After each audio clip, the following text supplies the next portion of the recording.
I wanted to mention Dutch Sense's most recent video about the earthquake that just happened. And the whole thing is really weird, and he details exactly what happened. And to me, one of the most interesting things about it is it was widely reported all over the U.S., at least, that this earthquake that just happened up near Kamchatka, Russia, which is north of Japan, there was an 8.8. It was upgraded from a 7.8 to an 8.7 and then to an 8.8 by the USGS. Well, guess what? Out of all of the agencies all across the world, only the USGS had anything above an 8.0. And in fact, they upgraded it to an 8.8. None of the other agencies that report earthquakes around the world, none of them were above about a 7.8. So there's a lot of question as to how big this earthquake really was and why, it seems like, why would the USGS misreport what happened? Because that is what it appears to me that they did. Why would they do that? You know, when they know that they were going to be the only ones in the whole world reporting it at 8.8 when everybody else was at like 7.8. Many, many, many times less. You know, they were even touting it as the 6th largest earthquake since tracking ever started, you know. I don't think that's true at all. And let's watch this, a few minutes of this Dutch Sense video. It's kind of a long video, so we're not going to watch the whole thing. But let's watch just a little bit of it, and you can kind of get an idea where we're going. I think he does a really good explanation as to what's going on with this and why this is so odd, so weird. So stand by. I've got to unshare and reshare. But this earthquake hit just a few minutes before the big one. Now this gets into why did I take my videos down? So if you managed to catch my videos while they were up, one got 50,000 views. The other got 20,000 views. And then I took both down when the USGS started changing the magnitudes to be incredibly high. And I don't want to get, controversial or get into conspiracy or anything like that. There are no earthquake conspiracies per se. But let's go look it up. Let's just look at the earthquake from the USGS and go look at the origin page and look at the body magnitudes. So this is what I did. Went down the body magnitude list and look at the numbers over here on the right-hand side.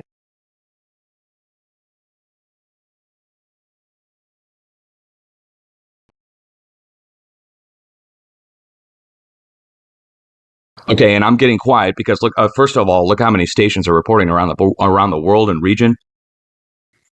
I don't even really want to get into this, but body magnitude showing that it's all in the 6 and 7 and upper 7 range. All the other people, all the other agencies in the world reporting 7.8 to 7.9 magnitude. USGS originally came in at 8.0 magnitude. Then USGS waited an hour or more and upgraded the earthquake to 8.7, while everybody else had 7.8.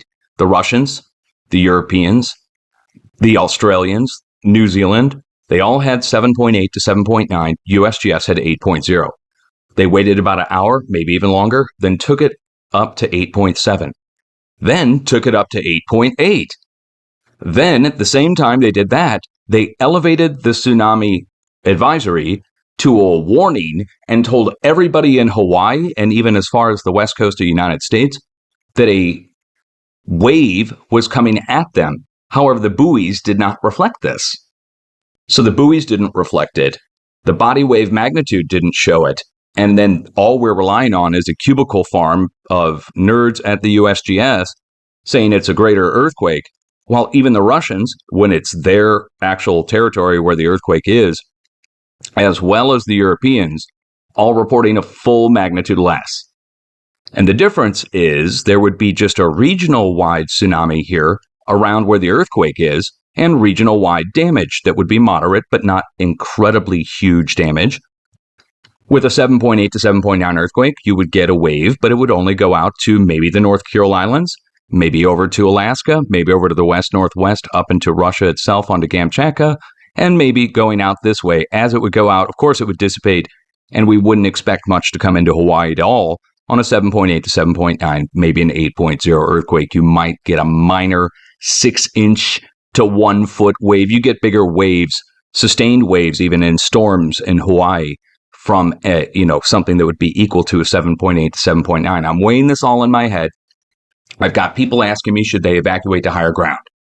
And I'm like, okay, if I say no, we're going against the U.S. government official warnings publicly, and that's against the law. Secondly, I don't want to stamp my name and warn my viewers for a tsunami that's not coming to them, and I can see the buoys. So what do? In this case, I took both my videos down where I was showing the government warnings, which I'm totally allowed to do, no problem, and I just didn't put anything back up. And I told my viewers on Twitch, we'll wait and see. And what happened? Well, the media overinflamed it. They tried to say an 8-foot wave hit California, and they tried to say 4-foot waves were coming in, 4 foot now, to Hawaii over actual tidal levels. And when you watch regular surfing videos in Hawaii at high tide, you can get whole groups of people washed off beaches from a large 20 or 30-foot wave or series of waves that come in sustained over and over again.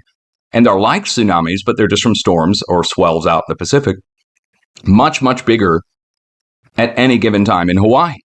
So 4 feet on top of that would be a big deal, but it was calm, placid seas for the most part on all the cameras.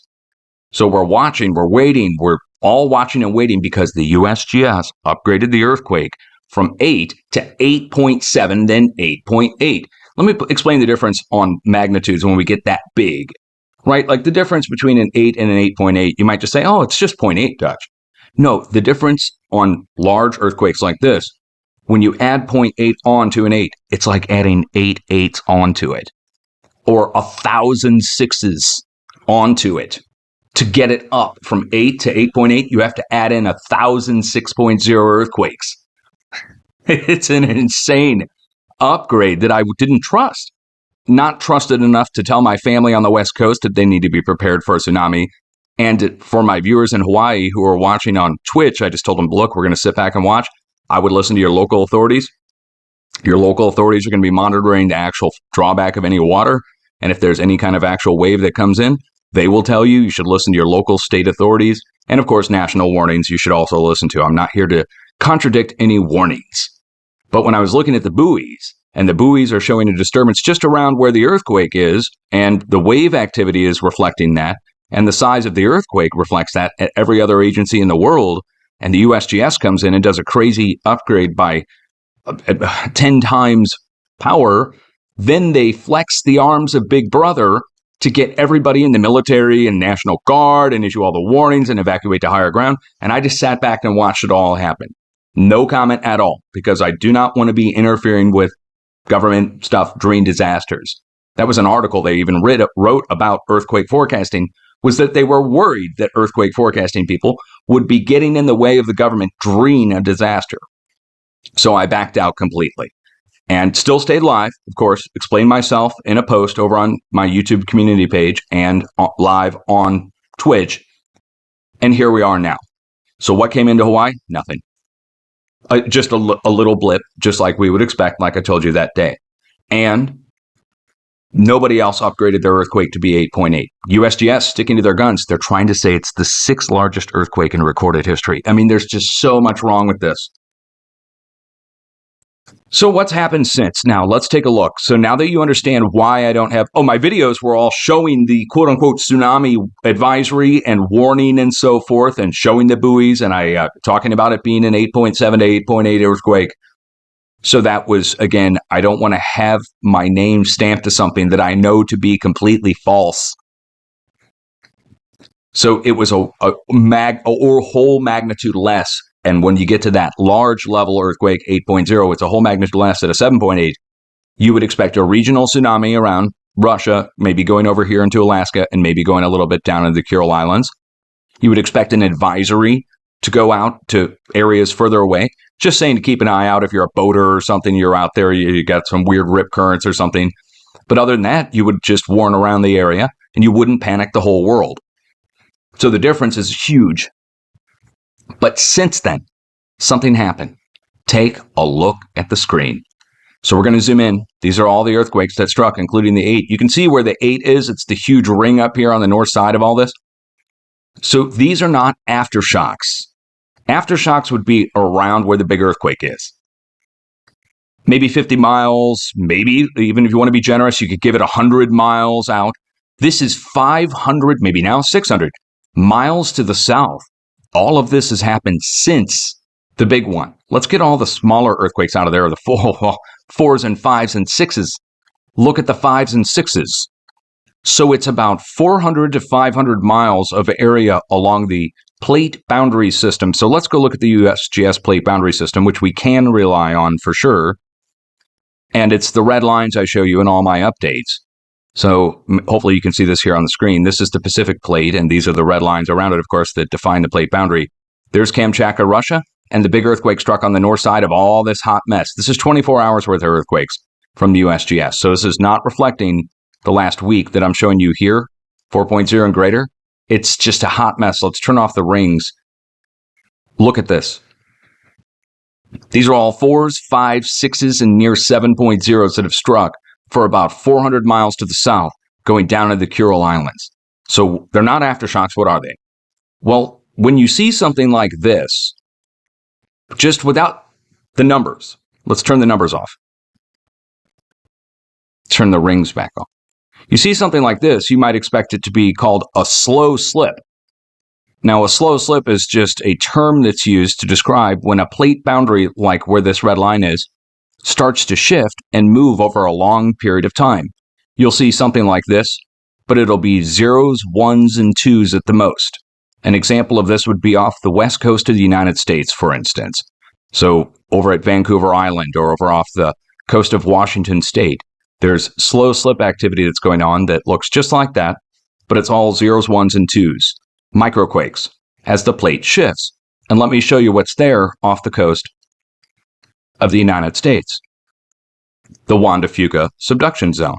But really, it's just like the subduction zones around the rest of the Pacific. And over here, the same thing's happening slow slip-wise. But the size of the slow slip is not 0s, 1s, and 2s. It's 4s, 5s, and 6s. There's only one other time we saw something like this happen in the time that I've been online. 15 years, almost 16 years. The only other time we saw something like this was down here in Japan. Let me show you on the USGS map. See where the letter H shape bend in the plate is to the south?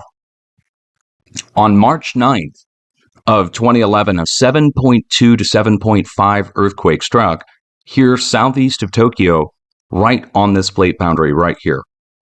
And it caused a small tsunami, just like what we would expect from the start of this week.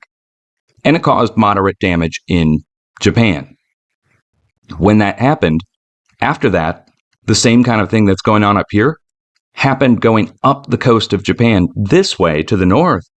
And then 2 days later, a huge break happened, 9.0 earthquake, on the 11th, March 11th of 2011. So first, 7 point something, then huge outbreak of 4s and 5s and 6s going up the coast. Then, 2 days later, 9.0 earthquake. Well, here we are now. It's been 3 days, almost 4 days of this. So are we building into a large earthquake to the north is the question. I'm not issuing a forecast on this. I only have one other example to go on for large earthquake activity like this, and that would be 2011 Japan. In the time that I've been around. So I don't do forecasting unless I have examples to go on and can repeat it, and you can too if you want to. So what we're going to do on this is we're going to watch until it calms down or it breaks again with another larger earthquake. And that's why it matters on the USGS reporting of the original earthquake. Because the larger earthquake would be larger than 7.8 to 7.9 to 8, somewhere like that. The USGS originally reported an 8. Well, the next coming earthquake, if this doesn't die down or go out of the region, then we would see something larger than the original earthquake, which then means an actual tsunami would be generated going out a far distance instead of a fake one. Well, I shouldn't call it fake. Fake implies that I think it didn't happen, but I should say an exaggerated tsunami that could have been exaggerated to flex the muscles of Big Brother. It could be for insurance purposes. All I know is that I don't want to have my name stamped to that, and I'm glad I didn't, because here we are now several days later, and it's just awful. The sixth biggest earthquake in human history is off the radar. Come on. Okay.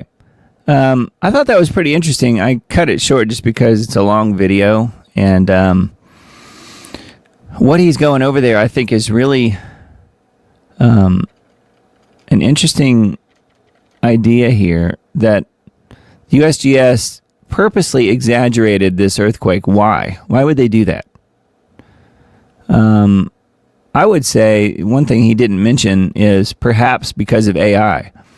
Because now all of the AI systems will see that earthquake that happened the other day, the 7.8 or whatever it was. They're calling it an 8.8. It was reported only in the U.S. as being that large, the sixth biggest earthquake in history. And now see all of the AI systems that report, that pick up that story from all of the mainstream media reports of it. They will all now say no. If you ask Grok, or if you ask any AI system, ChatGPT, how large was that earthquake, all of those have now been preconditioned, pre-programmed that earthquake was the sixth largest one ever, 8.8. It was terrible, and, all of these different things. To me, that could very well be a plausible idea on why they did what they did, because they clearly know what they're doing. And they clearly would have known, USGS would have known, that all of these other agencies, hundreds of them across the world, are not going to misreport the size of the earthquake, and yet they chose to do it in front of the world, really, because, you've got people like Dutch Sense and others who are exposing what they're doing.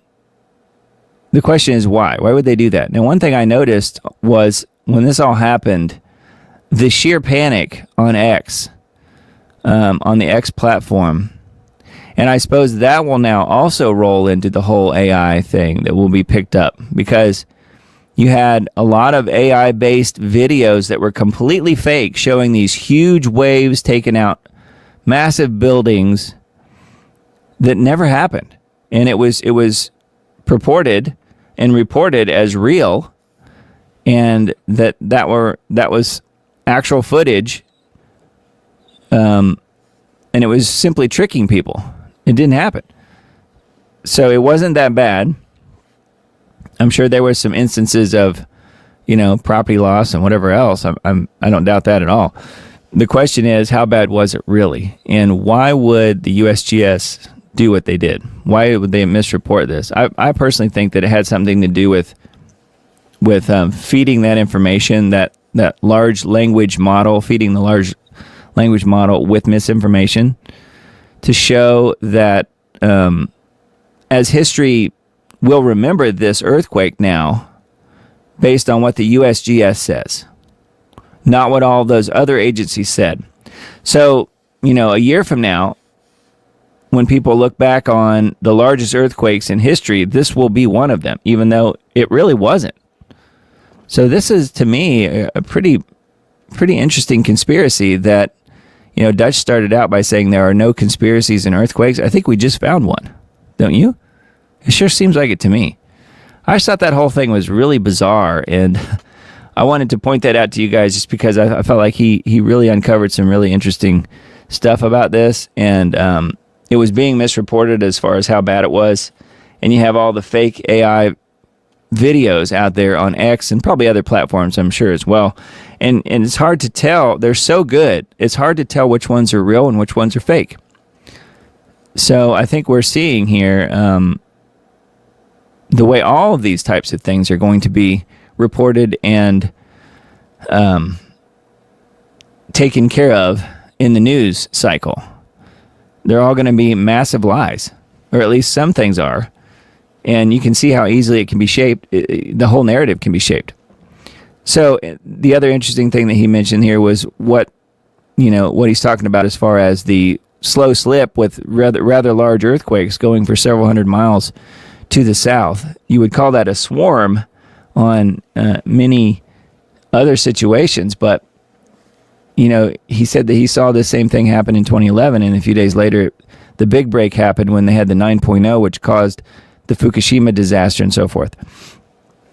I don't know that we're looking at that. He's not saying that that's necessarily what's happening, but it's certainly something to keep an eye on. That if they were misreporting this on purpose, is that one the other day being the big quake, and then it's all over, and then just go back to your normalcy bias, don't prepare. Perhaps that's also a way of, fearful people are easier to control, Susan says.